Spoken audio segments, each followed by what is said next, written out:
Hello friends, વિદ્યાર્થી મિત્રો, આજે આપણે ચેપ્ટર નંબર 3 પ્રવાહ વિદ્યુતની અંદર 3.10 પર આવી ચૂકેલા છે. તો વિદ્યાર્થી મિત્રો, આજના કન્ટેન્ટનું નામ છે અવરોધકોનું સંયોજન. ઇંગ્લિશમાં વાત કરીએ તો કનેક્શન ઓફ રેઝિસ્ટન્સ. તો વિદ્યાર્થી મિત્રો, અવરોધકોના સંયોજન કેટલી રીતે થઈ શકે? તો અવરોધકોના સંયોજન કેટલી રીતે થાય?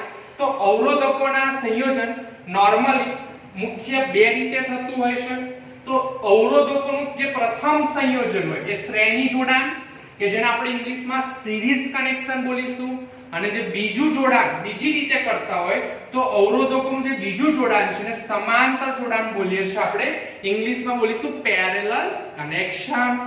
તો અને ત્રીજી રીતની વાત કરીએ તો અવરોધકોનું મિશ્ર જોડાણ. મિશ્ર જોડાણ એટલે કે શ્રેણી અને સમાંતર બંનેનું કોમ્બો પેકેજ. બરાબર છે વિદ્યાર્થી મિત્રો? આજનો કન્ટેન્ટ વિદ્યાર્થી મિત્રો આપણા માટે એટલા માટે અગત્યતાનો છે કે ગુજકેટ અને નીટની અંદર જે આપણે અવરોધકોની કોમ્પ્લેક્સ સર્કિટ આપશે, અને સર્કિટની અંદર આપણને વિદ્યુત પ્રવાહ સાથે સાથે વોલ્ટેજ અથવા તો અસરકારક અવરોધ કોને કહેવાય એની પણ હું તમારી સાથે ડિસ્કસ કરું છું અત્યારે. તો આ બધી વસ્તુઓ તમને શોધવાનું કહેતા હોય છે. તો આ વખતે તમારે સિરીઝ અને પેરેલલ જોડાણના કન્સેપ્ટ યાદ રાખીને તમે આ જોડાણને ઉકેલી શકો છો. તો આજનો કન્ટેન્ટ ફંડામેન્ટલી છે, ખૂબ જ શાંતિથી ધ્યાનથી જોજો, સાંભળજો વિદ્યાર્થી મિત્રો, અને એને મગજમાં ઉતારજો અને ફોર્મ્યુલા પણ યાદ રાખીશું. તો સર્વપ્રથમ અવરોધકોના ત્રણ જોડાણની અંદરથી આપણે પ્રથમ જોડાણની વાત કરીશું, અવરોધકોનું શ્રેણી જોડાણ. બરાબર છે? તો પ્રશ્ન પરીક્ષામાં જો પૂછાય તો કેવી રીતે પૂછાય? અવરોધકોનું શ્રેણી જોડાણ કોને કહે છે? અને બે જુદા જુદા મૂલ્યના અવરોધકોના શ્રેણી જોડાણનું અસરકારક અવરોધનું સૂત્ર મેળવો. અસરકારક અવરોધ કોને કહેવાય એની પણ આપણે ડિસ્કસ કરીએ છીએ આપણે. તો સર્વપ્રથમ અત્યારે આપણે અવરોધકોનું શ્રેણી જોડાણ કોને કહેવાય તો અત્યારે હું એક પરિપથ દ્વારા તમને સમજાવવાનો પ્રયત્ન કરીશ. તો તમે વિદ્યાર્થી મિત્રો અત્યારે જે બોર્ડ પર જે સંજ્ઞા દેખી રહ્યા છો એ અવરોધકની છે. તો જ્યારે એક કરતા વધારે અવરોધ, એટલે અત્યારે આકૃતિની અંદર તમે દેખી રહ્યા છો કે અત્યારે હું બે અવરોધકો દોરી રહ્યા છું. તો બે અવરોધકો છે. તો આ બે જે અવરોધકો છે વિદ્યાર્થી મિત્રો, તો અને મારે એક અવરોધકનું નામ આપી દઉં છું R1. બરાબર છે? ઇંગ્લિશમાં આપણે એને રેઝિસ્ટન્સ બોલતા હોય છે. રેઝિસ્ટન્સનો પહેલો લેટર R. તો એક અવરોધકને R1 નામ આપી દઉં અને બીજા અવરોધકને નામ આપી દઉં છું R2. હવે આ બે અવરોધકોને જો મારે શ્રેણીમાં જોડવા હોય તો પહેલા અવરોધકનો જે બીજો છેડો છે એ બીજા અવરોધકના પ્રથમ છેડા સાથે અહીંયા જોઈન કરી દઉં. જોઈન કરવા માટે આપણે નોર્મલી જે વાહક તાર હોય છે એનાથી કરતા હોય છે. તો આ રીતનું જે જોડાણ થાય તમે પરિપથની અંદર દેખી રહ્યા છો. બરાબર છે? તો આ રીતના જોડાણને આપણે શ્રેણી જોડાણ બોલીએ છીએ. શું બોલીએ છીએ? શ્રેણી જોડાણ. ઇંગ્લિશમાં વાત કરીએ તો સિરીઝ કનેક્શન. તો અત્યારે R1 અને R2 જે અવરોધ દેખી રહ્યા છો તમે એ શ્રેણી જોડાણની અંદર જોડાઈ ગયા તેમ કહી શકાય છે.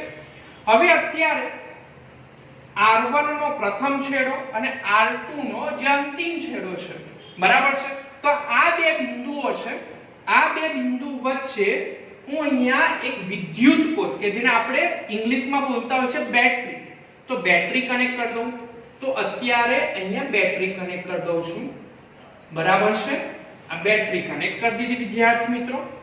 તો આ બે છેડા વડે બેટરી દ્વારા જે મળે એને આપણે વોલ્ટેજ થી ઓળખતા હોય છે. આપણે નોર્મલી એને બોલીએ છીએ વિદ્યુત સ્થિતિમાનનો તફાવત, ઇંગ્લિશમાં બોલીએ છીએ પોટેન્શિયલ ડિફરન્સ, અને ત્રીજું નામ કે જે રોજિંદી જિંદગીમાં આપણે વાપરીએ છીએ વોલ્ટેજ થી ઓળખતા હોય છે. બરાબર છે? તો આ V નું પૂર્ણ નામ થશે અહીંયા ટર્મિનલ વોલ્ટેજ. તમે કહેશો સર આ વોલ્ટેજ તો બરાબર, પણ ટર્મિનલ એટલા શા માટે? તો ટર્મિનલ એટલે કે અત્યારે તમે બે છેડા દેખો તો બે છેડા પર મળતો જે વોલ્ટેજ છે એટલા માટે આપણે ટર્મિનલ વોલ્ટેજ કહીશું. તો શ્રેણી જોડાણની અંદર વિદ્યાર્થી મિત્રો તમે દેખી શકો છો કે જ્યારે બાહ્ય બેટરી દ્વારા અવરોધોનો શ્રેણીમાં જોડવામાં આવે તો તે વખતે બાહ્ય બેટરી દ્વારા અવરોધમાંથી વિદ્યુત પ્રવાહ I પસાર થશે. વિદ્યુત પ્રવાહ I હંમેશા ધન છેડામાંથી નીકળે, અવરોધકમાંથી પસાર થઈ અને ઋણ છેડામાં આવે. એટલે યાદ રાખીશું કે વિદ્યુત પ્રવાહ હંમેશા બેટરીના ધન છેડા તરફથી નીકળી અવરોધકોમાં થઈ ઋણ છેડા તરફ આવતું હોય છે. બરાબર છે? તો અહીંયા તમે દેખી શકો છો કે I એટલે વિદ્યુત પ્રવાહ અને V એટલે ટર્મિનલ વોલ્ટેજ. હવે કન્સેપ્ટને આપણે યાદ રાખવાનો છે. તો કન્સેપ્ટની વાત કરીએ તો વિદ્યાર્થી મિત્રો, શ્રેણી જોડાણની અંદર અવરોધકોમાંથી પસાર થતો જે પ્રવાહ હોય, જે વિદ્યુત પ્રવાહ I એ સમાન રહે. એટલે કે કહેવાનું તાત્પર્ય એવું છે કે R1 માંથી જે વિદ્યુત પ્રવાહ જે પસાર થશે એ જ વિદ્યુત પ્રવાહ R2 માંથી પસાર થશે. એટલે R1 માંથી ધારો કે વિદ્યુત પ્રવાહ I પસાર થતો હોય તો R2 માંથી પણ વિદ્યુત પ્રવાહ વિદ્યાર્થી મિત્રો કોઈ પસાર થશે, I જ પસાર થશે. એટલે શ્રેણી જોડાણની અંદર વિદ્યુત પ્રવાહનું મૂલ્ય સમાન રહેશે. ફર્સ્ટ કોન્સેપ્ટ યાદ રાખવાનો છે. શ્રેણી જોડાણની અંદર વિદ્યુત પ્રવાહનું મૂલ્ય સમાન રહેશે. ઓકે, ચાલો હવે સાથે સાથે હવે આપણે દેખીશું કે ટોટલ વોલ્ટેજ V છે. શ્રેણી જોડાણની અંદર દરેક અવરોધના બે છેડા વચ્ચે, એટલે અહીંયા દેખીશું કે આ અવરોધ છે, તો આ અવરોધના બે છેડા વચ્ચેનો જે વોલ્ટેજ છે તો એને આપણે V1 કહી દઈશું. અને R2 ના બે છેડા તમે અહીંયા દેખી રહ્યા છો, R2 ના બે છેડા કહેવાય ને વિદ્યાર્થી મિત્રો, તો R2 ના બે છેડા વચ્ચેનો વોલ્ટેજ આપણે શું કહી દઈશું? V2 કહી દઈશું. તો તમે દેખી રહ્યા છો કે શ્રેણી જોડાણની અંદર દરેક અવરોધકોની અંદરથી પસાર થતા I નું મૂલ્ય કેવું હતું? સમાન હતું. પણ જે વોલ્ટેજ છે તો વોલ્ટેજ એ અવરોધકોની વચ્ચે વહેંચાઈ જાય છે. વહેંચાઈ જાય છે એનો મતલબ શું થયો કે R1 ના છેડાનો વોલ્ટેજ કેટલો થઈ ગયો? V1 થઈ ગયો. R2 ના છેડાનો વોલ્ટેજ કેટલો થઈ ગયો? V2 થઈ ગયો. તો આ બે છેડા વચ્ચેનો જે ટોટલ વોલ્ટેજ જે V છે એનું મૂલ્ય આ જેટલા વોલ્ટેજ વહેંચાય દરેક અવરોધકોના વોલ્ટેજના સરવાળા જેટલું હોય એટલે V1 V2 થશે. મતલબ કે વોલ્ટેજ દરેક અવરોધકો વચ્ચે વહેંચાઈ જશે.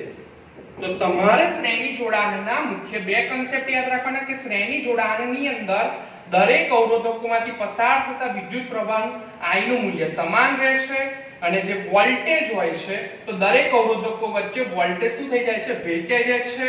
અને આ દરેક અવરોધકોના વોલ્ટેજનો સરવાળો એ કુલ વોલ્ટેજ V ના સરવાળા જેટલો હોય છે. તો આ બે મુખ્ય કન્સેપ્ટ યાદ રાખીશું તો આપણને દાખલાની અંદર કામ લાગશે. તો આ જે બધી વસ્તુ અત્યારે હું બોલ્યો એને આપણે લખીશું. બરાબર છે? તો હવે આપણે વિદ્યાર્થી મિત્રો આકૃતિનું જરા વર્ણન લખી દઈએ અને સાથે સાથે વર્ણનમાં શ્રેણી જોડાણની વ્યાખ્યા પણ આવી જશે. તો બે બિંદુઓ વચ્ચે એક કરતા વધારે અવરોધકોને એવી રીતે જોડવામાં આવે. એટલે અત્યારે આપણે બે બિંદુ કયા હતા વિદ્યાર્થી મિત્રો? આ હતા. તો બે બિંદુ વચ્ચે અવરોધકો અત્યારે જોડ્યા આપણે, તો એક કરતા વધારે અવરોધકોને એ રીતે જોડવામાં આવે કે એમાંથી પસાર થતો જે વિદ્યુત પ્રવાહ જે છે, વિદ્યુત પ્રવાહ I ને વહેવા માટેનો એક જ માર્ગ મળે. મતલબ કે વિદ્યુત પ્રવાહ અહીંયાથી નીકળે તો એને વહેવા માટે બીજો કોઈ માર્ગ મળવો જોઈએ નહીં. મતલબ કે અહીંયાથી ગોળ પરિભ્રમણ કરીને પૂર્ણ થઈને બેટરીના ઋણ છેડા તરફ આવે. એટલે એને વહેવા માટે બીજો કોઈ માર્ગ મળવો જોઈએ નહીં. એનો મતલબ શું થયો કે દરેક અવરોધકોમાંથી પસાર થતો વિદ્યુત પ્રવાહ જે છે એ એક જ હોય. બરાબર છે? એટલે સમાન મૂલ્યનો જ હોય. ધારો કે R1 ની અંદરથી વિદ્યુત પ્રવાહ જે I1 કહીએ તો અહીંયા 10 એમ્પિયર જેટલો પ્રવાહ વહેતો હોય, તો R2 ની અંદર પણ વિદ્યુત પ્રવાહ R2 માટે આપણે I2 કહીએ તો આની અંદર પણ વહેતો પ્રવાહ 10 એમ્પિયર જ હોય. મતલબ કે દરેક અવરોધકોની અંદરથી પસાર થતા વિદ્યુત પ્રવાહનું મૂલ્ય શ્રેણી જોડાણની અંદર સમાન જ હોય. તો એવી રીતે આપણે જોડીએ કે જેથી વિદ્યુત પ્રવાહને વહેવા માટે એક જ માર્ગ મળે. એટલે કે દરેક અવરોધકોમાંથી સમાન મૂલ્યનો જ પ્રવાહ વહે. તો આવા અવરોધકોના જોડાણને આપણે શું બોલીએ છીએ? શ્રેણી જોડાણ બોલીએ છીએ. Series connection. એટલે કે અવરોધકોના એ રીતે જોડાણ કરીએ કે એમાંથી દરેક અવરોધકોમાંથી પસાર થતો જે વિદ્યુત પ્રવાહ છે એ સમાન મૂલ્યનો રહે. ઓકે, તો I નું મૂલ્ય સમાન રહેશે. દરેક અવરોધકોના બે છેડા વચ્ચેનો વોલ્ટેજ જુદો જુદો હોય છે. એટલે ધારો કે R1 નો વોલ્ટેજ જે છે એનું મૂલ્ય V1 જેટલું હોય તો R2 ના બે છેડા વચ્ચેનું વોલ્ટેજ V2 બોલીશું. વિદ્યુત સ્થિતિમાનનો તફાવત, જેને આપણે શું બોલીએ છીએ? વોલ્ટેજ. તો દરેક અવરોધકોના બે છેડા, R2 ના બે છેડા આ થયા વિદ્યાર્થી મિત્રો, તો એના વચ્ચેનો વોલ્ટેજ V2 હોય અને R1 ના બે છેડા વચ્ચેનો વોલ્ટેજ V1 હોય. તો V1 અને V2 ના મૂલ્ય કેવા હોય છે? અલગ અલગ હોય છે, પરંતુ આપણે જોઈએ જુદા જુદા હોય છે, પણ દરેક અવરોધકોનો વોલ્ટેજનો સરવાળો, વોલ્ટેજનો સરવાળો એટલે શું થયું કે અહીંયા અત્યારે બે છે વોલ્ટેજ V1 અને V2 નો સરવાળો, એટલે V1 V2 એ આપણે આખા પરિપથને લાગુ પડેલા, એટલે વોલ્ટેજનો સરવાળો તે જોડાણને લાગુ પાડેલા વિદ્યુત કોષ કે જેને બેટરીના ટર્મિનલ વોલ્ટેજના સરવાળા જેટલો હોય છે. એટલે કે V1 અને V2 જે છે તો આ જોડાણને લાગુ પાડેલો જે વોલ્ટેજ છે, ટર્મિનલ વોલ્ટેજ, બરાબર છે, તો ટર્મિનલ વોલ્ટેજ જેટલું મૂલ્ય હોય છે. એટલે V આ ટોટલ V, તો આ V1 અને V2 નો સરવાળા જેટલું V નું મૂલ્ય હોય છે. સમજ પડે છે કે નથી પડતી? તો આ કન્સેપ્ટ થયા. આમ બંને અવરોધકોમાંથી તમે દેખો કે પ્રવાહ I નું મૂલ્ય સમાન રીતે વહે છે અને વોલ્ટેજ વહેંચાઈ જાય છે. તો ચાલો આપણે લખીએ. તો આપણે લખીએ કે ચાલો એક અત્યારે R1 અવરોધક છે, એની એક્રોસ નો વોલ્ટેજ, એટલે એક્રોસ એટલે એના બે છેડા વચ્ચેના વોલ્ટેજને આપણે V1 કહીએ. તો એ V1 બરાબર I R1 લખી શકાય કે ના લખી શકાય? તમે કહેશો સર અહીંયા V1 લખ્યું, R1 લખ્યું ને તમે અહીંયા I1 કેમ નથી લખતા? પણ વિદ્યાર્થી મિત્રો, અહીંયા અવરોધકોની અંદરથી જે પસાર થતો વિદ્યુત પ્રવાહ છે, શું બોલું સમજ પડે છે? જે પસાર થતો વિદ્યુત પ્રવાહ છે સમાન છે. એટલે અહીંયા I1 લખું કે I2 લખું કે વિદ્યાર્થી મિત્રો અહીંયા I પાડી દો તો શું ફેર પડે? કારણ કે મૂલ્ય તો સમાન છે, એટલે આપણે અહીંયા I1 લખતા નથી, ફક્ત શું લખીશું I. અને તમે કહેશો સર આ સૂત્ર ક્યાંથી આવ્યું? V1 I R1. તો વિદ્યાર્થી મિત્રો ઓહ્મનો નિયમ યાદ કરો તમે. R V I. આમાં આપણે V ને સૂત્રનો કરતા બનાવી દે તો I કે આવે ઉપર આવે તો IR લખાય, તો V IR. તો આ સૂત્રને આપણે રેફરન્સમાં લઈને અત્યારે લખી રહ્યા છે V1 I R1 અને સમીકરણ નંબર 1. એટલે કે અવરોધ R1 ના બે છેડા વચ્ચેનો વોલ્ટેજ V1 બરાબર શું લખાશે? I R1. હવે આપણે R2 માટે વાત કરીએ તો R2 ના બે છેડા વચ્ચેનો વોલ્ટેજ V2 હોય, તો V2 બરાબર આપણે શું લખી શકીશું? V2 બરાબર લખીશું I R2 અને સમીકરણ નંબર શું આપી દઈએ? 2 આપી દઈએ. હવે આપણે આગળ જે જઈ રહ્યા છીએ એ અસરકારક અવરોધ શોધવા જઈ રહ્યા છે. શું શોધવા જઈ રહ્યા છે? અસરકારક અવરોધ. તો ફર્સ્ટ ઓફ ઓલ અસરકારક અવરોધ એટલે શું એ તમને સમજાવો. વિદ્યાર્થી મિત્રો, આપણે અત્યારે R1 અને R2 અવરોધકો છે, પણ મારે પરિપથની અંદર બે અવરોધોની જગ્યાએ બેવના મૂલ્યની બરાબર એક મૂલ્ય, હું એક્ઝામ્પલ આપું કે ત્રાજવાની અંદર મારે 200 ગ્રામ અને બીજા 200 ગ્રામ અને 100 ગ્રામ, એટલે 500 ગ્રામ મારે ટોટલ વજન મૂકવું છે. હું 200 ગ્રામ 200 ગ્રામ અને 100 ગ્રામ ત્રણ અલગ અલગ વજન કાંટા મૂકું, એની જગ્યાએ 500 ગ્રામ નું એક જ મૂકી દઉં તો 500 ગ્રામ નો મતલબ શું થયો કે 3 એ 3 નું અસરકારક મૂલ્યનું કોમ્બિનેશન, સરવાળો.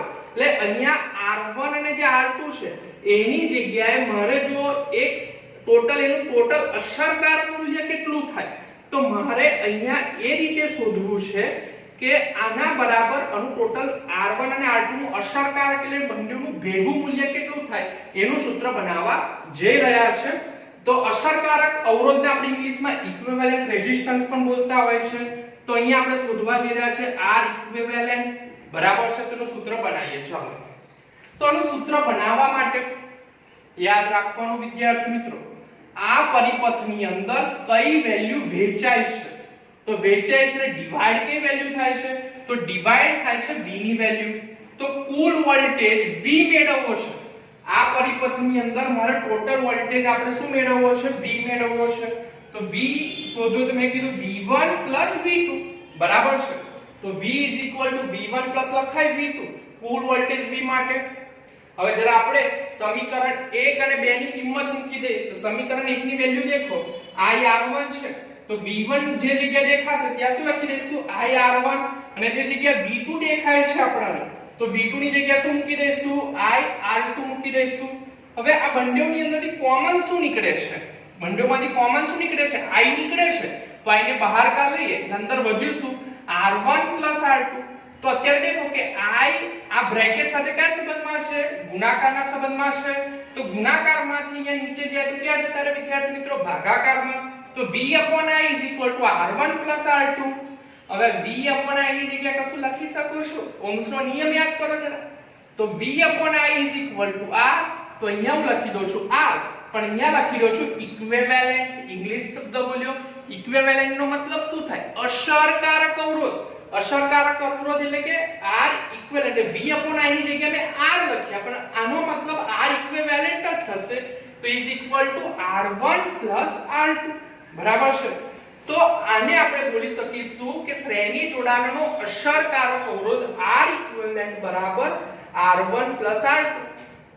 એનું કહેવાનું તાત્પર્ય એવું છે કે R1 ની વેલ્યુ ધારો કે 20 ઓહમ હોય અને R2 ની વેલ્યુ ધારો કે 30 ઓહમ આપણને આપેલી છે. તો મને એવું કહે છે કે શ્રેણી જોડાણનો અસરકારક અવરોધ શોધો. તો અસરકારક અવરોધ શોધો તો R ઇક્વિવેલેન્ટ સૂત્ર શું મળ્યું? R1 R2 મળ્યું. તો R ઇક્વિવેલેન્ટ R1 ની વેલ્યુ કેટલા ઓહમ છે? 20. R2 ની વેલ્યુ કેટલા ઓહમ છે? 30.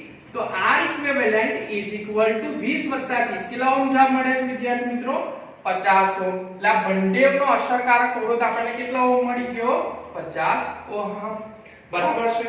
તો વિદ્યાર્થી મિત્રો તમારા સૂત્ર યાદ રાખવાનું છે કે શ્રેણી જોડાણનું અસરકારક અવરોધક અથવા તો ઇક્વિવેલેન્ટ રેઝિસ્ટન્સનું સૂત્ર R1 R2 છે. બરાબર છે. તો ત્રણ કન્સેપ્ટ યાદ રાખીને આપણે આગળ વધીએ. પહેલો કન્સેપ્ટ, શ્રેણી જોડાણની અંદર વિદ્યુત પ્રવાહ I નું મૂલ્ય સમાન રહે. વોલ્ટેજ વહેંચાય એટલે કે V1 V2 અને R ઇક્વિવેલેન્ટ નું સૂત્ર શું થશે વિદ્યાર્થી મિત્રો? R1 R2. તો આ ત્રણ કન્સેપ્ટ આપણે યાદ રાખવાના છે શ્રેણી જોડાણની અંદર. તો તમે જે નોટ બનાવો છો એની અંદર આ ત્રણ વસ્તુ ખાસ નોટ કરજો શ્રેણી જોડાણ માટે. તો આ વાત છે શ્રેણી જોડાણની. તો વિદ્યાર્થી મિત્રો હવે અગાઉ આપણે જે શ્રેણી જોડાણ જોયું એ બે અવરોધોનું હતું, પણ હવે આવી રીતે પૂછે તો ત્રણ અસમાન અવરોધો વાળા અવરોધકોનું શ્રેણી જોડાણનું સમતુલ્ય અવરોધ એટલે અસરકારક અવરોધને આપણે બીજી ભાષામાં શું બોલી શકીએ છીએ? સમતુલ્ય અવરોધનું સૂત્ર મેળવો. કેવા શું માંગે છે? ત્રણ અસમાન અવરોધો વાળા અવરોધકોનો મતલબ શું થાય કે આપણી પાસે અત્યારે ત્રણ અવરોધ છે. અત્યારે આકૃતિમાં બતાવી રહ્યો છું, ધ્યાનથી દેખશો તમે. ત્રણ અવરોધ તમને દેખાઈ રહ્યા છે અહીંયા. હવે એક અવરોધ જે R1 છે, એક બીજા અવરોધનું નામ આપણે R2 આપી દઈએ અને ત્રીજા અવરોધનું નામ આપી દઈએ R3. અને અહીંયા સાથે સાથે કહે છે અસમાન અવરોધો. એનો મતલબ છે કે R1 ની વેલ્યુ ધારો કે 20 ઓહમ હોય તો R2 ની વેલ્યુ 20 ઓહમ ના હોય. અસમાન નો મતલબ કે અલગ હોય તો 30 ઓહમ હોય અને R3 ની વેલ્યુ ધારો કે 40 ઓહમ હોય. સમજ પડે છે? તો ત્રણ અવરોધ છે એટલે અસમાન અવરોધનો મતલબ આ રીતે થાય કે ત્રણે ત્રણ અવરોધકોના જે અવરોધ હોય એના મૂલ્ય કેવા હોય? અલગ અલગ હોય. તો આ અવરોધોનું તમે શ્રેણી જોડાણ કરો અને એનું સમતુલ્ય અવરોધ એટલે અસરકારક અવરોધનું સૂત્ર બનાવો. ખૂબ જ ઈઝી છે. તો તમે દેખી શકો કે આ ત્રણ અવરોધને મેં અહીંયા આ રીતે જોઈન કર્યા એટલે બધાનું જોડાણ આ કયું જોડાણ બોલાય? શ્રેણી જોડાણ. હવે પ્રારંભ અને અંતિમ બે બિંદુ વચ્ચે આપણે અહીંયા શું કનેક્ટ કરી દઈએ? બેટરી કનેક્ટ કરી દઈએ.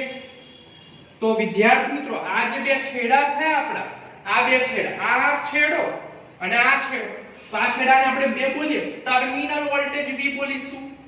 તો અગાઉ વાત કરીએ તેમ પ્રમાણે કે શ્રેણી જોડાણની અંદર દરેક અવરોધમાંથી પસાર થતો જે વિદ્યુત પ્રવાહ હોય I નું મૂલ્ય કેવું રહેતું હોય છે? I નું મૂલ્ય સમાન રહેશે. એનો મતલબ શું? I નું મૂલ્ય સમાન રહેશે. દરેક અવરોધકોમાંથી પસાર થતા વિદ્યુત પ્રવાહ I નું મૂલ્ય કેવું રહેશે? સમાન રહેશે. અને સાથે સાથે અગાઉ આપણે દેખ્યા કે દરેક અવરોધકના બે છેડા વચ્ચે વોલ્ટેજ અલગ અલગ હોય. મતલબ વહેંચાઈ જ્યારે ટોટલ વોલ્ટેજ V હોય તો R1 ના છેડાનો વોલ્ટેજ V1 થશે, R2 ના બે છેડા વચ્ચેનો વોલ્ટેજ V2 થશે. વોલ્ટેજ એટલે વિદ્યુત સ્થિતિમાનનો તફાવત અને R3 ના બે છેડા વચ્ચેનો વોલ્ટેજ શું થશે વિદ્યાર્થી મિત્રો V3 થશે બરાબર છે એટલે જે વોલ્ટેજ છે તો દરેક અવરોધકોના વોલ્ટેજના સરવાળા બરાબર ટોટલ ટર્મિનલ વોલ્ટેજ V મળે એટલે કે જે V છે એનું સૂત્ર શું મળે છે V1 V2 V3 એટલે વોલ્ટેજ શું કહી શકાય છે આપણે બીજી ભાષામાં વેચાય છે શું થાય છે વિદ્યાર્થી મિત્રો વેચાય છે બરાબર છે તો આપણી આ બેઝિક શ્રેણી જોડાણની ત્રણ અવરોધકોનું શ્રેણી જોડાણ કર્યું એમ કહેવાય હવે આના બરાબર આપણે એક સમતુલ્ય અવરોધ જોવે છે કે આ બધા બરાબર એક સમતુલ્ય અવરોધનું મૂલ્ય કેટલું થશે બરાબર છે જેને આપણે બોલી શકીએ છે R ઇક્વિવેલેન્ટ ઇંગ્લિશમાં બોલીએ તો આનું સૂત્ર મેળવવાનું છે તો આપણે દેખીએ કે R1 ની એક્રોસનો જે R1 અવરોધ છે એના બે છેડા વચ્ચેનો વોલ્ટેજ V1 છે તો V1 માટે સૂત્ર લખીએ તો શું લખાય V1 શું લખાય I R1 લખાશે મેં અગાઉ વાત કરી કે આપણે I1 શા માટે નથી લખતા I1 એટલા માટે નથી લખતા કારણ કે દરેક અવરોધકમાંથી પસાર થતો વિદ્યુત પ્રવાહ I સમાન છે એટલે કહેવાનું તાત્પર્ય I1 I2 I3 શું થશે વિદ્યાર્થી મિત્રો I થશે બરાબર છે તો આને આપણે સમીકરણ નંબર 1 આપી દઈએ બીજી વાત કરીએ તો V2 R2 ના બે છેડા વચ્ચેનો વોલ્ટેજ V2 નું સૂત્ર શું લખાશે I R2 લખાશે R3 માટે લખીએ તો એના બે છેડા વચ્ચેનું વિદ્યુત સ્થિતિમાનનો તફાવત તો વોલ્ટેજનું સૂત્ર શું લખાશે I R3 લખાશે અને સમીકરણ નંબર શું આપી દે 3 આપી દઈએ તો અહીંયા આપણે લખીએ તો કુલ ટર્મિનલ વોલ્ટેજ એટલે ટોટલ અહીંયા વોલ્ટેજ આ V નું મૂલ્ય કેટલું થાય તો કુલ ટર્મિનલ વોલ્ટેજ V બરાબર V આ ટોટલ V એ ત્રણેયના સરવાળા જેટલું હશે તો V1 V2 V3 તો અહીંયા આપણે V1 V2 V3 ત્રણે ત્રણ સમીકરણની વેલ્યુ મૂકીએ તો અહીંયા I R1 I R2 I R3 લખી શકાય હવે અહીંયા આપણે देखिए I ને શું કરી લે કોમન કાઢી લઈએ તો R1 R2 R3 લે હવે તમે દેખો કે I જે છે આ બ્રેકેટમાં કયા સંબંધમાં છે ગુણાકારમાં છે બરાબરની આ સાઈડ આવે તો કયા સંબંધમાં આવે છે ભાગાકાર તો V/I R1 R2 R3 તો ઓહ્મ્સના નિયમ મુજબ આપણે શું લખી શકીએ છીએ V/I બરાબર શું લખી શકાય R પણ આ જે R છે આપણો અસરકારક અવરોધ છે બીજી ભાષામાં બોલે તો સમતુલ્ય અવરોધ ઇંગ્લિશમાં બોલે તો ઇક્વિવેલેન્ટ રેઝિસ્ટન્સ તો અહીંયા લખીશું R equivalent R1 R2 R3 તો ટોટલ આ ત્રણેયનો સરવાળો કરીએ તો અહીંયા R ઇક્વિવેલેન્ટ નું સૂત્ર શું બને R1 R2 R3 તો ત્રણેયના સરવાળા કરવાથી એનો અસરકારક અવરોધ મળે છે આપણને R ઇક્વિવેલેન્ટ ધારો કે એની વેલ્યુ 10 ઓહમ હોય આની વેલ્યુ 20 ઓહમ હોય અને આની વેલ્યુ 30 ઓહમ હોય તો અહીંયા વેલ્યુ શોધવી હોય તો કેટલી R ઇક્વિવેલેન્ટ નો જવાબ મળે તો 10 R1 R2 ના ઓહમ કેટલા છે 20 R3 ના ઓહમ કેટલા છે 30 છે તો R ઇક્વિવેલેન્ટ નો જવાબ શું મળશે 20 10 30 30 30 60 તો 60 ઓહમ એ આપણો સમતુલ્ય અવરોધ મળ્યો તેમ કહેવાય સમજ પડે છે હવે આપણે देखिए કે અહીંયા એક નોંધ કરીને લખીએ આપણે નોંધ જો અસમાન અવરોધો શ્રેણીમાં અસમાન n જેટલા અવરોધ n એટલે અત્યારે મેં 3 બતાવ્યા પણ આની જગ્યા સંખ્યા વધારે હોય તો 4 5 6 ઘણી બધી હોય તો જો અસમાન n અવરોધોને શ્રેણીમાં જોડવામાં આવે અને તેનો અસરકારક અવરોધ શોધવાની વાત કરે તો અસમાન છે એટલે R ઇક્વિવેલેન્ટ શું લખીશું R1 R2 R3 પણ વિદ્યાર્થી મિત્રો આ બીજી વસ્તુ યાદ રાખે જો સમાન અહીંયા અસમાન હતા હવે સમાન અવરોધો ને શ્રેણીમાં જોડવામાં આવે અને તેનું આપણને આર ઇક્વિવેલન્ટ પૂછે તો તેના આર ઇક્વિવેલન્ટ નું સૂત્ર આવી રીતે લખી શકાય. હવે જો અહીંયા હું બતાવું R1 R2 R3 પણ અહીંયા આપણે દેખો કે સમાન અવરોધ એનો મતલબ શું થાય કે અહીંયા 10 ઓહમ હોય તો R2 ની પણ વેલ્યુ કેટલા ઓહમ હોય 10 ઓહમ જ હોય, R3 ની પણ વેલ્યુ કેટલા ઓહમ હોય 10 ઓહમ જ હોય. તો મતલબ R1 R2 અને R3 ની વેલ્યુ સમાન છે તો આપણે બધે R પણ લખી શકીએ છે, બરાબર છે. R અને આવી સંખ્યા વધારે હોય તો આની જગ્યાએ આપણે લખી શકીએ છે એનું સૂત્ર લખીએ છે NR. n એટલે આપણી જે તે અવરોધની સંખ્યા ઇન્ડિકેટ કરે અને R એટલે કે એક અવરોધનું મૂલ્ય ઇન્ડિકેટ કરે છે. તો તમે સીધી n ની વેલ્યુ મલ્ટીપ્લાય બાય R કરશો તો તમને ફટ કરીને જવાબ મળી જાય. તો આપણી શોર્ટકટ ની વાત છે પણ સમાન અવરોધો હોય તો એટલે અસમાન અવરોધ હોય તો વિદ્યાર્થી મિત્રો આપણે સરવાળો તો કરવો જ પડશે, બરાબર છે. અને આવી રીતે ઘણી બધી સંખ્યા તો dot dot dot plus Rn અને આવી રીતે અહીંયા ઘણી બધી સંખ્યા હોય તો n મલ્ટીપ્લાય બાય R લખતા હોય છે. તો આ જોડાણની વાત પૂરી થઈ આપણી શ્રેણી જોડાણ જેને ઇંગ્લિશમાં બોલે છે સિરીઝ કનેક્શન, બરાબર છે. ચાલો હવે આપણે વાત કરીએ સમાંતર જોડાણની. હવે વિદ્યાર્થી મિત્રો આપણે દેખીશું અવરોધકોનું સમાંતર જોડાણ પેરેલલ કનેક્શન ની વાત કરીશું. તો અવરોધકોનું સમાંતર જોડાણ અને સમાંતર જોડાણ માટે અસરકારક અવરોધનું સૂત્ર મેળવીશું. તો અત્યારે મારી પાસે અત્યારે તમે આકૃતિમાં દેખી શકો છો કે હું અત્યારે બે અવરોધ દોરી રહ્યો છું. એક અવરોધનું નામ આપણે આપી દઈએ R1 અને બીજા અવરોધનું નામ આપી દઈએ R2. તો તમે વિદ્યાર્થી મિત્રો દેખો અહીંયા કે જે R1 અને R2 ના એક સાઈડના જે બે છેડાઓ છે, બરાબર છે. તો એ બંને છેડાઓને આપણે એક બિંદુ પર શું કરી રહ્યા છે જોઈન કરી રહ્યા છે, તમે દેખી રહ્યા છો. એવી રીતે R1 અને R2 ના બીજી બાજુના જે છેડાઓ છે એને આપણે બીજી બાજુ એક બિંદુએ જોઈન કરી દઈએ, બરાબર છે. ધારો કે આ છેડા આ બિંદુને A નામ આપી દો અને આ બિંદુને B નામ આપી દો. તો R1 ની એક બાજુના છેડાઓને R1 અને R2 ની એક બાજુના છેડાઓને આપણે એક બિંદુએ જોડીએ અને R1 અને R2 ની બીજી બાજુના છેડાઓના બિંદુને આપણે બીજી બાજુએ જોડ દઈએ ને આ પ્રકારના જે જોડાણને વિદ્યાર્થી મિત્રો આપણે સમાંતર જોડાણ અથવા તો પેરેલલ જોડાણ બોલી શકીએ છીએ. હવે આ બે બિંદુઓ વચ્ચે આપણે એક બેટરી કનેક્ટ કરી દઈએ. તો બેટરી કનેક્ટ કરી દઈએ કે અહીંયાથી આ બે છેડા વચ્ચેનો ટર્મિનલ વોલ્ટેજની વાત કરીએ તો અહીંયા ટર્મિનલ વોલ્ટેજ V થશે. તો બેટરીના કારણે આ પરિપથની રચના થઈ તેમ કહી શકીએ છીએ અને પરિપથની અંદરથી વિદ્યુત પ્રવાહ I પસાર થશે. તો અહીંયાથી વિદ્યુત પ્રવાહ I આવશે. તો આ પરિપથ એટલે R1 અવરોધકમાંથી પસાર થતો વિદ્યુત પ્રવાહ અને R2 ની અંદરથી પસાર થતો વિદ્યુત પ્રવાહ અહીંયા વિદ્યાર્થી મિત્રો એવું કહી શકાય કે અલગ અલગ પસાર થશે. હું એક્ઝામ્પલ આપું કે પાણીની પાઇપ હોય અને ત્યાંથી જો વચ્ચેથી અહીંયા બે છેડા નીકળતા હોય તો અહીંયાથી જે ટોટલ પાણી આવતું હોય તો એક પાણી આ સાઈડે જશે અને બીજું પાણી અહીંયાથી જશે એટલે ટોટલ જે પાણી છે એ વહેંચાઈ જાય છે. એવી રીતે અહીંયા જે વિદ્યુત પ્રવાહ છે વિદ્યાર્થી મિત્રો એ સમાંતર જોડાણની અંદર વહેંચાઈ જશે એટલે R1 અવરોધકમાંથી પસાર થતો વિદ્યુત પ્રવાહ I1 થશે અને R2 અવરોધકમાંથી પસાર થતો વિદ્યુત પ્રવાહ આપણો શું થશે I2 થશે. અને I1 અને I2 વિદ્યુત પ્રવાહનો સરવાળો કુલ વિદ્યુત પ્રવાહ I ના સરવાળા જેટલો થતો હોય છે. અને સાથે સાથે R1 અને R2 ના બે છેડા વચ્ચે એટલે વચ્ચેનો વોલ્ટેજ સમાન રહેશે.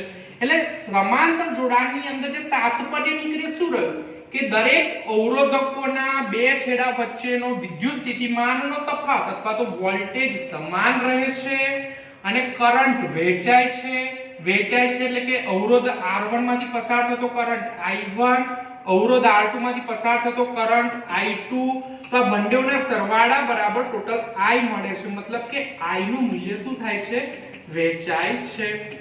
તો આ કન્સેપ્ટ તમે દેખો આગળના જે શ્રેણી જોડાણ કરતા કન્સેપ્ટ કેવો થઈ ગયો ઊંધો થઈ ગયો. શ્રેણી જોડાણની અંદર વોલ્ટેજ વહેંચાતો હતો અને કરંટ સમાન રહેતો હતો પણ સમાંતર જોડાણની અંદર એના કરતા આખી પરિસ્થિતિ ઊંધી થાય છે. તો આ વસ્તુ વિદ્યાર્થી મિત્રો તમારે પરીક્ષાની અંદર કન્ફ્યુઝન થવાનું નહીં. બરાબર છે. અમુક વાર શ્રેણી જોડાણનું સમાંતર જોડાણ અને સમાંતરનું શ્રેણીમાં લખાય છે, તો એ ભૂલ ન પડે એનું તમારે ધ્યાન રાખવાનું રહેશે.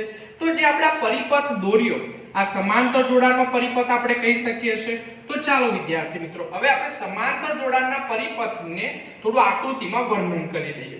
તો બે કરતા વધારે અવરોધકોના એક તરફના છેડાઓ એક બિંદુ, એટલે એક અથવા તો એક કરતા વધારે અવરોધકોના એક છેડા દેખાય છે, એને એક બિંદુએ અને બીજી તરફના છેડાઓને એક બિંદુએ જોડવામાં આવે તો આવા અવરોધકોના જોડાણને આપણે સમાંતર જોડાણ કહેતા હોઈએ છીએ. હવે સમાંતર જોડાણની કન્ડિશન, તો સમાંતર જોડાણમાં દરેક અવરોધકોનો વોલ્ટેજ કેવો હોય છે? સમાન હોય છે. વોલ્ટેજ V ની વેલ્યુ કેવી રહેશે વિદ્યાર્થી મિત્રો? સમાન રહેશે. અને દરેક અવરોધકોમાંથી પસાર થતો પ્રવાહ જુદો હોય છે. એટલે R1 માંથી અહીંયા પ્રવાહ I1 પસાર થાય છે, R2 માંથી અહીંયા પ્રવાહ કયો પસાર થાય છે? I2 પસાર થાય છે. અવરોધકોમાંથી જુદો પ્રવાહ પસાર થાય અને દરેક અવરોધકોમાંથી પસાર થતા પ્રવાહનો સરવાળો, આ પ્રવાહોનો જે સરવાળો છે એ પરિપથમાં વહેતા પ્રવાહ જેટલો હોય છે. એટલે પરિપથમાંથી વહેતો કુલ પ્રવાહ I એના મૂલ્ય બરાબર, એટલે I1 અને I2, એટલે દરેક અવરોધકોમાંથી પસાર થતા પ્રવાહનો સરવાળો કુલ પરિપથના પ્રવાહના સરવાળા જેટલો હોય છે. એટલે અહીંયા આ કન્ડિશન એવું કહે છે કે I I1 I2. ઓકે, ચાલો હવે આપણે દેખીએ કે R1 અવરોધકમાંથી પસાર થતો વિદ્યુત પ્રવાહ કોણ છે? I1 છે. તો R1 અવરોધકમાંથી પસાર થતા વિદ્યુત પ્રવાહ I1 હોય તો I1 નું સૂત્ર શું લખાશે વિદ્યાર્થી મિત્રો? V/R1 લખાશે. આ સૂત્ર ક્યાંથી આપ્યું? ઓહ્મનો નિયમ વિદ્યાર્થી મિત્રો. R V/I. I ને ઉપર લઈ જઈએ, તો R ક્યાં આવે? નીચે આવે. તો I V/R. હવે આ સૂત્રની અંદર તમે દેખો, અત્યારે મેં R1 ની વાત કરી તો એમાંથી પસાર થતો પ્રવાહ તો કયો થયો? એમાંથી પસાર થતો પ્રવાહ I1 થયો. અહીંયા શા માટે મેં V1 ના લખીને ફક્ત V લખી રહ્યો છું? કારણ કે સમાંતર જોડાણની અંદર વોલ્ટેજના મૂલ્ય સમાન હોય છે દરેક અવરોધકોના. એટલા માટે અહીંયા V1 ન લખતા ફક્ત V લખું છું અને અવરોધક R1 છે એટલા માટે અહીંયા R1 લખીશું. તો અહીંયા કન્ફ્યુઝ થવાનું નહીં કે અહીંયા V1 કેમ ના લખ્યું, કારણ કે સમાંતર જોડાણની અંદર ફરી બોલું છું કે દરેક અવરોધકોના વોલ્ટેજના મૂલ્ય સમાન હોય છે. તો સમીકરણ 1. હવે R2 અવરોધકમાંથી વિદ્યુત પ્રવાહ I2 પસાર થતો હોય તો એના માટે શું લખી શકીએ છે? I2 V/R2. તો ટોટલ પ્રવાહ કુલ I માટે વાત કરીએ તો આપણે દેખ્યું કે I I1 I2 થશે. તો સમીકરણ 1 અને સમીકરણ નંબર 2 ની કિંમત મૂકીએ તો 1 ની વેલ્યુ શું છે? V/R1 છે. I2 ની વેલ્યુ શું છે? V/R2 છે. તો વિદ્યાર્થી મિત્રો આપણે અહીંયા તમે દેખો આ બંનેમાંથી શું કોમન નીકળે છે? અંશનો V કોમન નીકળી જશે. તો V કોમન નીકળે તો અંદર શું વધે? 1/R1 1/R2. હવે કૌંસ સાથે V કયા સંબંધમાં અહીંયા છે? ગુણાકારના સંબંધમાં છે. તો V ક્યાં આવી જાય? ભાગાકારમાં આવી જાય. તો I/V 1/R1 1/R2. હવે તમે દેખો કે R V/I ઓહ્મના નિયમ મુજબ લખાય. હવે જો આપણે ઉલટું કરી દઈએ, I ના છેદમાં V કરી દઈએ તો અહીંયા આપણો આ R છે 1 ના છેદમાં લખાય કે ના લખાય? જો V ના છેદમાં I બરાબર R હોય તો I ના છેદમાં V બરાબર શું લખાય? 1/R લખાશે. તો અહીંયા આપણી પાસે કઈ કન્ડિશન છે? દેખો I/V. તો I/V ની જગ્યાએ આપણે શું લખી દઈશું? I/V ની જગ્યાએ લખી દઈશું 1/R. તો અહીંયા લખીએ છે 1/R, પણ R ઇક્વિવેલેન્ટ લખી રહ્યા છે. ઇક્વિવેલેન્ટ એટલે અસરકારક અવરોધ, સમતુલ્ય અવરોધ ઇંગ્લિશમાં બોલીએ તો ઇક્વિવેલેન્ટ નો EQ અને અવરોધનો R એટલે ઇક્વિવેલેન્ટ રેઝિસ્ટન્સ. તો સમાંતર જોડાણ માટે ઇક્વિવેલેન્ટ રેઝિસ્ટન્સ નું સૂત્ર આપણા સમક્ષ આવી રહ્યું છે 1/R equivalent is equal to 1/R1 plus 1/R2 થશે. હવે વિદ્યાર્થી મિત્રો હવે પરીક્ષાની અંદર તો આપણને અસરકારક અવરોધ R equivalent પૂછ્યો હોય. હવે આ તો વાસ્તવમાં 1 ના છેદમાં છે. તો અહીંયા આપણે શું કરીશું? 1/R equivalent હોય તો આપણે તો R equivalent શોધવાનો છે ને. આ તો 1 ના છેદમાં છે અને અંશમાં લાવવા માટે શું કરીશું? તો સર્વપ્રથમ આ બેનો લસા લઈએ. તો R1 નીચે બેનો શું થાય ગુણાકાર થાય તો r1 મલ્ટીપ્લાય બાય r2 અહીંયા શું લખાશે r2 r1 બરાબર છે। હવે અહીંયા તમે દેખો કે જો 1 upon r ઇક્વિવેલન્ટ હોય એનું ઉલટું લખી દો તો r ઇક્વિવેલન્ટ કરી દો। જો અહીંયા ઉલટું કરતો તો અહીંયા પણ ઉલટું થઈ જશે તો r1 r2 અને r2 r1 અહીંયા લખી શકાય। તો આ આપણું મળી ગયું r ઇક્વિવેલન્ટ નું સૂત્ર। એટલે તમે આ સૂત્ર પણ યાદ રાખો અથવા તો સીધું આ સૂત્ર પણ યાદ રાખો। તો આ સૂત્ર યાદ રાખો તો તમે જે જવાબ લાવો પછી એને એકના છેદમાં મૂકવાનું ભૂલતા નહીં, નહીં તો જવાબ અહીંયા છોકરાઓનો ખોટો પડતો હોય છે। તો હવે તો આપણે આ સૂત્ર યાદ રાખીશું કે સમાંતર જોડાણના અસરકારક અવરોધનું સૂત્ર 1/r equivalent is equal to 1/r1 plus 1/r2 બરાબર છે। ખાસ નોંધ સમાંતર જોડાણની મુખ્ય કન્ડિશન યાદ રાખી લો। વોલ્ટેજ સમાન રહેશે, કરંટ વેચાશે અને r equivalent નું સૂત્ર શું લખાશે 1/r equivalent is equal to 1/r1 upon 1/r2। આ ત્રણ કન્ડિશન તમારે નોટબુકમાં નોંધી લેવાની રહેશે। તો આ વાત થઈ સમાંતર જોડાણની બરાબર છે વિદ્યાર્થી મિત્રો। ઓકે, હવે વિદ્યાર્થી મિત્રો આપણે દેખીશું અસમાન અવરોધોવાળા ત્રણ અવરોધકોને સમાંતર જોડાણમાં જોડીશું અને એના સમતુલ્ય અવરોધનું સૂત્ર મેળવીશું અને ત્રણ કરતા વધારે અવરોધકો એટલે નંબર ઓફ n અવરોધકો માટેનું પણ સૂત્ર આપણે જોવા જઈ રહ્યા છે। તો સર્વપ્રથમ આપણે ત્રણ અવરોધકોની વાત કરીએ તો 1 2 and 3। તો વિદ્યાર્થી મિત્રો અવરોધની સંજ્ઞા છે તો યાદ છે ને તમને। તો એની એક સાઈડના જે છેડાઓ છે તો તમે દેખો કે એક સાઈડના છેડાઓ છે મેં એક બિંદુએ જોડી દીધા અને બીજી સાઈડના જે છેડાઓ છે એ બધા છેડાઓને મેં એક બીજા બિંદુએ જોડી દીધા બરાબર છે। તો આ પ્રકારના જોડાણને આપણે કયું જોડાણ બોલી શકીએ છીએ શ્રેણી જોડાણ બોલીશું। હવે આ બે બિંદુઓ કે આ એક બિંદુનું નામ આપી દે a અને b, તો આ બે બિંદુઓ વચ્ચે આપણે બેટરી જોડાણ કરી દઈએ બરાબર છે। તો અહીંયાથી બે છેડા વચ્ચે આપણે ટર્મિનલ વોલ્ટેજ v કહીશું। એ છેડાના હવે અહીંયા આપણે એક અવરોધનું નામ r1 આપીએ, બીજા અવરોધનું નામ r2 આપીએ, ત્રીજા અવરોધનું નામ આપીએ r3 આપીએ। તો આ બેટરી દ્વારા આપણા પરિપથમાંથી વિદ્યુત પ્રવાહ I પસાર થશે। હવે અહીંયાથી આગળ જતા ત્રણ વિદ્યુત પ્રવાહ એટલે ત્રણે ત્રણ શાખાઓની અંદર વિદ્યુત પ્રવાહ વહેંચાઈ જશે। એટલે r1 માંથી જે પસાર થતો વિદ્યુત પ્રવાહ એને I1 કહીશું, r2 માંથી પસાર થતો વિદ્યુત પ્રવાહ I2 કહીશું અને r3 માંથી પસાર થતા વિદ્યુત પ્રવાહને શું કહીશું I3 કહીશું।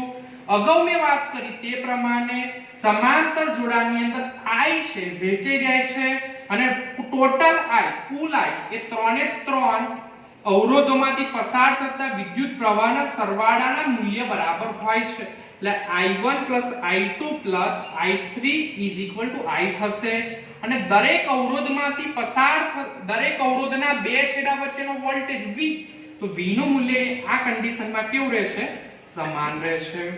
તો આ ત્રણ અવરોધોનું મેં શ્રેણી સમાંતર જોડાણ જોડ્યું તેમ કહી શકાય છે પેરેલલ કનેક્શન। તો અહીંયા આપણે देखिए કે R1 અવરોધમાંથી પસાર થતો વિદ્યુત પ્રવાહ I1 હોય તો આપણે અહીંયા I1 બરાબર શું લખી શકીએ છીએ V/R1 લખીશું।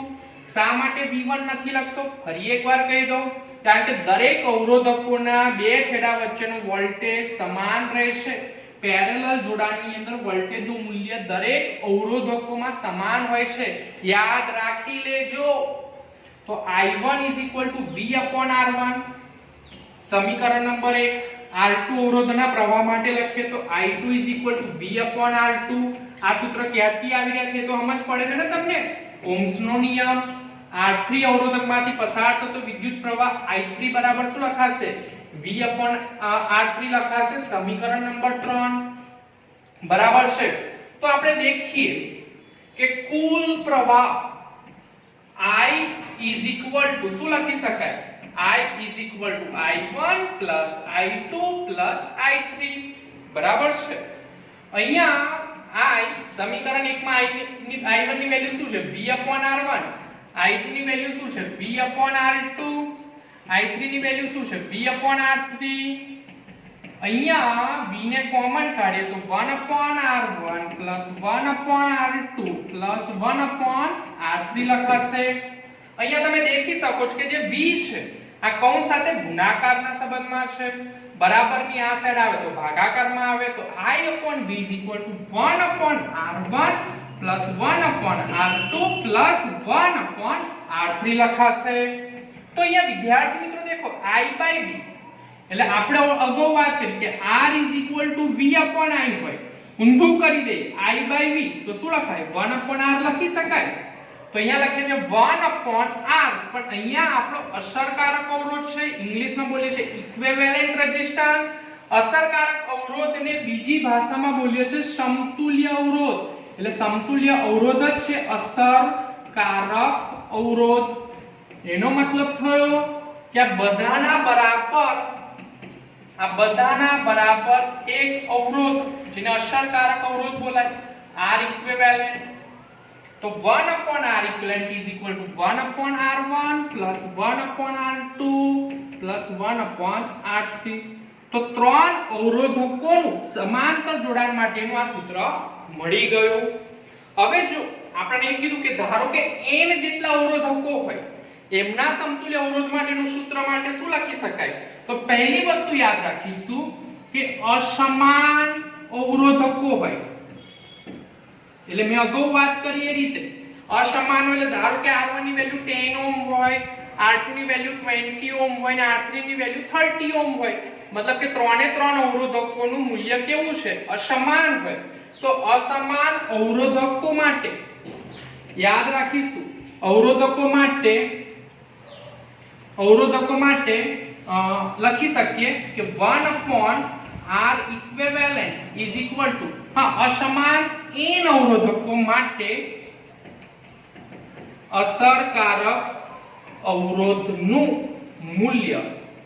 તો અહીંયા શું લખી શકીએ છે 1/R equivalent is equal to 1/R1 1/R2 જેટલા અવરોધ હોય એટલે 1/Rn લખી શકીએ છે. અને હવે આપણે એક બીજી કન્ડિશન લખી લઈએ કે જો સમાન અવરોધો પણ કેટલા અવરોધ n એટલે 3 કરતા અત્યારે વધારે થશે. તો n અવરોધો માટે R equivalent નું સૂત્ર, તો R equivalent નું સૂત્ર શું લખીશું? તો અહીંયા લખીશું R equivalent is equal to તો સમાન n અવરોધો માટે R equivalent નું સૂત્ર R equivalent is equal to લખાશે R/n. આ શોર્ટકટ સૂત્ર થયું વિદ્યાર્થી મિત્રો. ધારો કે અહીંયા ત્રણ અવરોધ છે એટલે સમાન મૂલ્યના છે એનો મતલબ શું થયું? 10 થયું, બરાબર છે. તો અહીંયા R1 R2 R3 ની વેલ્યુ સમાન કહેવાય એટલે આ સૂત્રની અંદર 10/3 ઓહમ સીધો જવાબ આવી રીતે લખી શકાય છે. તો આ વિદ્યાર્થી મિત્રો વાત થઈ આપણી સમાંતર જોડાણની વાત થઈ. પહેલા આપણે ત્રણ અવરોધનું R equivalent નું સૂત્ર મેળવ્યું, તો આ સૂત્ર થયું. અને n અવરોધ હોય તો અસમાન n અવરોધ હોય તો આપણે 1/R equivalent is equal to 1/R1 1/R2 1/RL લખીએ. પણ જો વિદ્યાર્થી મિત્રો સમાન n અવરોધો હોય તો એના માટેનું શોર્ટકટ ફોર્મ્યુલા શું છે? R equivalent is equal to R divided by n થશે. બરાબર છે વિદ્યાર્થી મિત્રો? ચાલો હવે વિદ્યાર્થી મિત્રો આપણે દેખીશું શ્રેણી જોડાણ અને સમાંતર જોડાણના તફાવતની વાત કરીએ. તો અત્યારે શ્રેણી જોડાણ અને સમાંતર જોડાણનો પહેલો પરિપથ તમે અહીંયા બોર્ડ પર દેખી શકો છો કે શ્રેણી જોડાણની અંદર એ રીતે પરિપથ જોડવામાં આવે કે દરેક અવરોધની અંદરથી પસાર થતો પ્રવાહ I સમાન રહે. અહીંયા સમાંતર જોડાણનો પરિપથ દેખી રહ્યા છો કે એ અવરોધકોના એક સાઈડના છેડાને એક બિંદુએ જોડો અને બીજી બાજુના જે છેડાઓ છે એને બીજા બિંદુએ જોડો અને બે બિંદુ વચ્ચે બાહ્ય બેટરી કનેક્ટ કરી દો. બરાબર છે? તો સમાંતર જોડાણની અંદર તમે દેખ્યું કે વોલ્ટેજનું મૂલ્ય સમાન રહે છે. તો આ ફર્સ્ટ એના પરિપથની વાત થઈ. બીજો પોઈન્ટ, સમાંતર શ્રેણી જોડાણની અંદર વોલ્ટેજ એ ડિવાઈડ થાય છે. એટલે કે R1 નો વોલ્ટેજ V1 અને R2 નો વોલ્ટેજ V2 તો આ બંને અવરોધકોના વોલ્ટેજનો સરવાળો કે ટોટલ વોલ્ટેજ પરિપથના ટોટલ વોલ્ટેજ V ના સરવાળા જેટલો થતો હોય છે એટલે આપણે V બરાબર V1 V2 લખી શકીએ છીએ જ્યારે સમાંતર જોડાણની અંદર પરિપથમાંથી પસાર થતો કુલ પ્રવાહ I નું મૂલ્ય અવરોધક R1 અને R2 ના પ્રવાહના મૂલ્યના સરવાળા જેટલું થતું હોય એટલે I બરાબર I1 I2 એવું કહી શકાય કે શ્રેણી જોડાણની અંદર વોલ્ટેજ વહેંચાય છે જ્યારે સમાંતર જોડાણની અંદર કરંટ વહેંચાય છે તફાવત યાદ રાખો શ્રેણી જોડાણની અંદર કરંટનું મૂલ્ય સમાન રહેશે એટલે I બરાબર સમાન બરાબર છે અને ત્રીજો અહીંયા સમાંતર જોડાણની અંદર દરેક અવરોધકોના બે છેડા વચ્ચેનો વોલ્ટેજ સમાન રહેતો હોય છે આ વાત થઈ હવે આપણે અસરકારક અવરોધનું સૂત્ર દેખીએ તો અહીંયા R ઇક્વિવેલેન્ટ બરાબર R1 R2 લે અહીંયા સીધો સરવાળો કરીશું જ્યારે સમાંતર જોડાણની અંદર અસરકારક અવરોધનું સૂત્ર 1/R equivalent is equal to 1/R1 1/R2 હવે વિદ્યાર્થી મિત્રો તો અહીંયા જો આપણે R equivalent નું સૂત્ર મેળવવું હોય તો અમુકવાર પરીક્ષામાં છોકરાઓ શું કરતા કે અહીંયા જે વેલ્યુ મૂકે જવાબ કેલ્સીમાં સીધો લાવીને R equivalent નો જવાબ લાવી દેતા હોય છે પણ એ જરા ભૂલ ન પડે એનું ધ્યાન રાખજો એટલે અહીંયા 1/R equivalent છે તો અહીંયા આપણે R equivalent શોધવો પડશે કારણ કે આ એકના છેદમાં છે તો નીચે બેનો લસા લઈ લઈએ તો R1 R2 R2 R1 અને અહીંયા R equivalent એટલે એનું ઊંધું ફરાવી દઈએ તો R equivalent મળ્યું કહેવાય તો અહીંયા જો ઉલટું ફરાવે તો અહીંયા પણ ઉલટું ફરાવવું પડે તો R1 R2 R2 R1 તો આ રીતે આપણું R equivalent નું સૂત્રનું થયું સમાંતર જોડાણ માટે તો આ સાથે વિદ્યાર્થી મિત્રો આજે આપણે સમાંતર જોડાણ અને શ્રેણી જોડાણનો અભ્યાસ કર્યો આ જોડાણના આ તફાવતના કન્સેપ્ટ ખૂબ જ આઈએમપી છે ગુજકેટ નીટ કે જેડબલઈ ની વાત કરીએ તો તમે ભવિષ્યમાં આપણે ઘણા બધા કોમ્પ્લેક્સ પરિપથોનું સોલ્યુશન માટે તમને આ ફોર્મ્યુલાઓ લર્ન રહેવા જરૂરી છે કે શ્રેણી જોડાણની અંદર વોલ્ટેજ વહેંચાય કરંટ સમાન રહે ઇક્વિવેલન્ટ રેઝિસ્ટન્સ નું સૂત્ર આ થાય એવી રીતે સમાંતર જોડાણ માટે કરંટ વહેંચાય વોલ્ટેજ સમાન થાય અને R equivalent નું સૂત્ર આ રીતે થાય તો આ બધા ફોર્મ્યુલાઓ યાદ રહેશે તો જ ભવિષ્યમાં તમે એક્ઝામ્પલ ગણી શકો છો તો ખૂબ જ ધ્યાનપૂર્વક વિદ્યાર્થી મિત્રો અભ્યાસ કરો તમે દેખી રહ્યા છો કે જેમ જેમ ચેપ્ટર વધી રહ્યું છે તો રોજના રોજ ઘણા બધા નવા ફોર્મ્યુલા આજે બની રહ્યા છે આ ચેપ્ટરની અંદર ઘણા બધા ફોર્મ્યુલા છે તો આના માટે તમે વિદ્યાર્થી મિત્રો ફોર્મ્યુલાની નોટબુક બનાવો બરાબર છે અને દરેક ફોર્મ્યુલાને ખૂબ જ ક્રમશઃ પદ્ધતિસર યાદ રાખો તો એટલા માટે તમે એક બુક બનાવી દો કે જે ક્વિક ફોર્મ્યુલાને ફાસ્ટ રીતે લર્નિંગ થઈ જાય તો એ રીતે તમે એક નોટબુક વિદ્યાર્થી મિત્રો બનાવી દેજો તો આ સાથે મારો આજનો વિડિયો લેક્ચર પૂરો થાય છે જય હિન્દ જય ભારત નમસ્કાર